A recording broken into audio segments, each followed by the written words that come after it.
Cake cutting అయిపోయింది. మనోడు sudden గా స్పెట్స్ ఇచ్చి ఫోటో దిగమంటే దిగుతున్నాము. అప్పుడే వాళ్ళు వచ్చారనమాట. అసలు వాళ్ళు వచ్చాక ఏం జరిగిందో మీరు మొత్తం ఈ వీడియో చూస్తే మీకు అర్థమవుతుంది.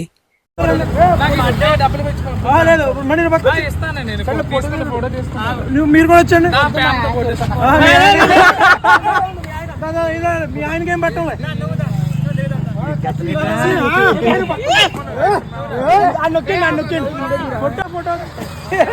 నుంచండి పని సామాన్లు అన్ని బాగుండాలని దీవించండి.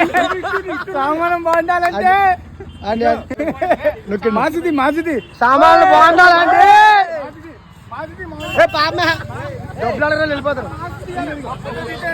అన్ని బాగుండాలంటే నువ్వు రారబాబులు పొడి దిగుతారు. సామాన్లు బాగుండాలంటే ఎక్కడంగా సామాన్లు బాగుండాలంటే నా తరఫున ఎంతో అంత ఇచ్చేసి వాళ్ళని పంపించేశాను. నెక్స్ట్ ఇంకో చోటుకి వెళ్దాం రండి త్వరగా నాతో పాటు మీరు కూడా.